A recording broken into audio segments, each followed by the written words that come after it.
Beaches can be such a pain, am I right? Going in, adding sand, painting in water that never looks quite correct. But what if I told you there was a way that we could make really nice looking beaches that we can vary easily across different armies or even different units?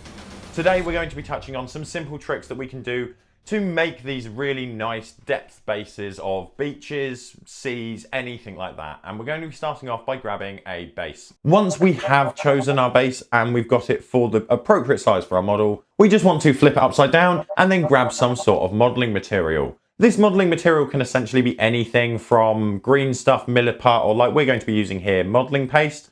This is just something we can use to build up a bit of surface on the land, so that we've got something to put our models on and build our beach up against. Taking our chosen material, we want to build out the section where the sand will be on our base. And to do this, we want to fill out roughly half of the base divot with this material, creating a slope from the bottom section of the base to the top. And then we can spend a little bit of time making the top the same level as the base rim. Once this is done, we can leave it to dry. Then what we're going to want to do is build up the sand texture for the actual beach base section itself. And to do that, we can use any sort of sand. Ideally, we want to use something that is quite thin and fine for the beach. Alternatively, I'm just going to use some sand texture gel, which achieves the same sort of thing because it's essentially PVA glue and very fine sand.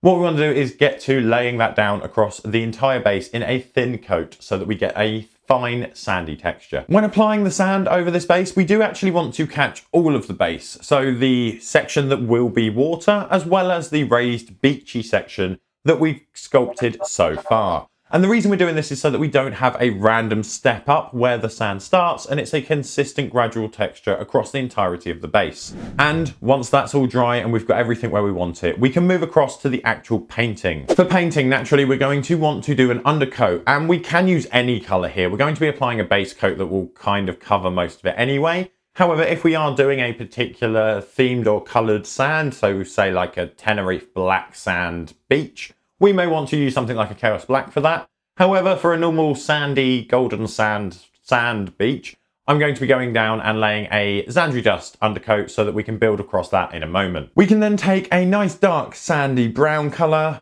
Conveniently, the one we're using here is called Brown Sand, and we can give the entire base a nice base coat. Then we can follow this up with a dry brush of a slightly lighter sand colour. This time opting for a colour called Dark Sand. And we're going to use this to quickly dry brush and pick out all of the sandy textures across the entirety of the base. This is also where we have a choice on how saturated or how desaturated or bright we want our base sand to be, and we can adjust the way that we paint it and dry brush it from this point onwards.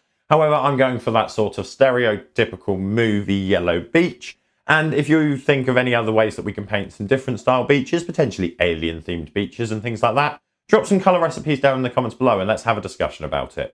Otherwise, we can jump on by grabbing our next colour. Here we're going to be taking a lighter pale yellow and then doing another round of dry brushing, focusing slightly more on the raised beach section of the model this time rather than the whole base, before going round and doing our last round of dry brushing at this stage by mixing some pale light flesh into our pale yellow that we've used in roughly a 50-50 mix. With this done, we can wait for the colours to dry completely and then go in and apply a relatively heavy brown wash, encouraging the wash to settle more into the reservoir watery area as opposed to the sandy bit on the beach. We will need this to dry completely before we move on. We will be doing more dry brushing, and if we've still got some damp or wet wash across any of the base, as soon as we start dry brushing, we're just going to pick that up and turn it all into a brown goopy mess. So just make sure it's completely dry, and then we can go around and do a little bit more dry brushing. These last rounds of dry brushings are going to be aiming at building up some of the brighter colours that we've applied down, and we're going to start off with the pale yellow.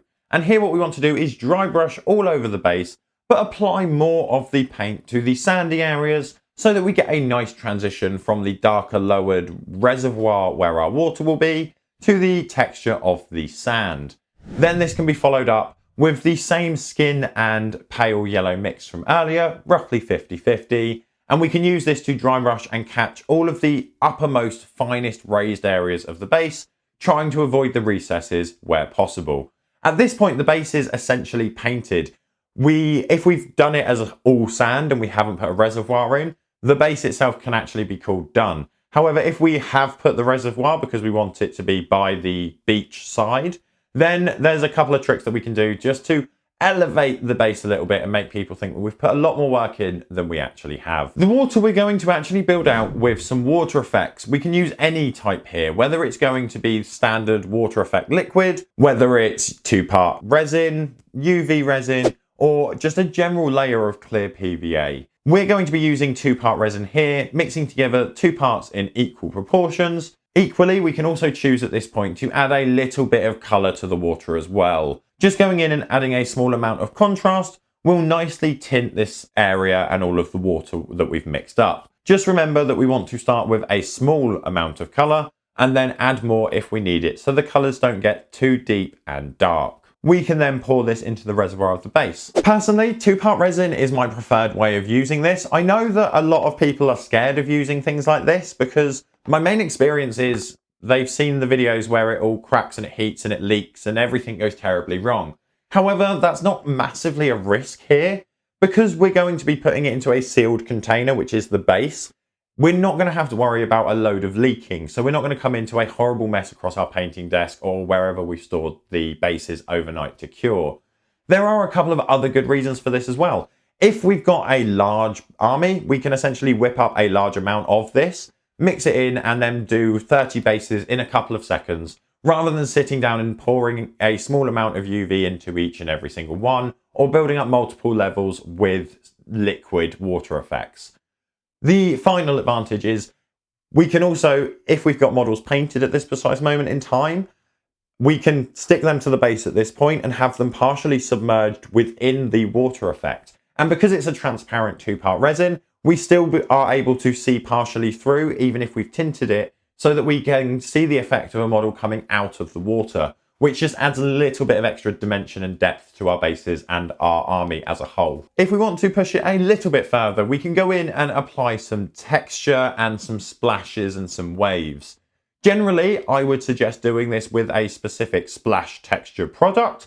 However, for this project, I found out that my splash gel was dry. I went to the shop, bought another one to find out it was dry. So it's time to get a little bit creative and we're going to make some homemade splash effects using a gel adhesive that I've got at home. So stick along and see how we can DIY some waves. Taking our meltable water, we want to drop it into a container that is airtight, then drop that airtight container into some boiling water for about 5 minutes, and this will turn the gel into a liquid. Once we have this liquefied jelly, we can take our cotton wool, break it up until we have small white fluff balls of cotton, and then dip with tweezers these fluff balls into the gel, wiping off as much of the excess as we can before taking another pair of tweezers and stretching this cotton wool section across the place of the base where the ocean meets the beach. We can repeat this with multiple pieces as needed, and what this will do is first off add a little bit of greyish white, which is the frothing waves,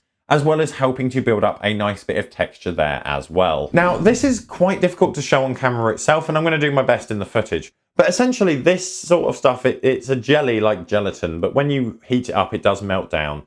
And we're going to want to monitor it as it starts to re-cure and thicken back up. And we can take the opportunity to do some shaping with tweezers as it does do that. Here, we're going to be pinching, pulling to carefully give a crashing wave look to the overall cotton wool and the gel.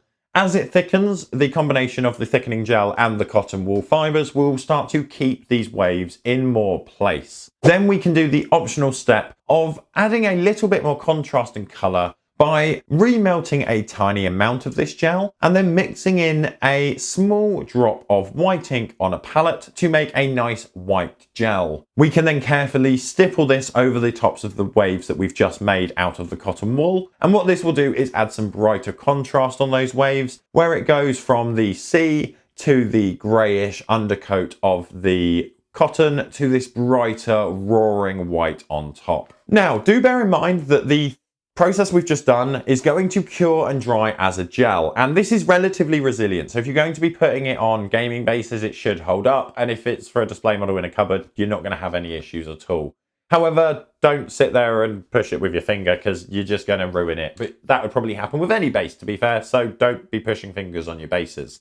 All we then have to do at this stage is give it a rim, stick a model on there if it's not already there, and we're good for a game. Now, this isn't the only way that we can make nice bases. This one is something that is nice and simple that we can vary by changing the color scheme really simply and getting a lot of variation, as well as being able to do an entire army in not a lot of time at all. However, you may want some other types of bases. So if you're interested in seeing how we can do different variations of different types of bases, check out this video here. This is one that will take you through and you might just like it. Otherwise, remember to subscribe so that we will see you next time.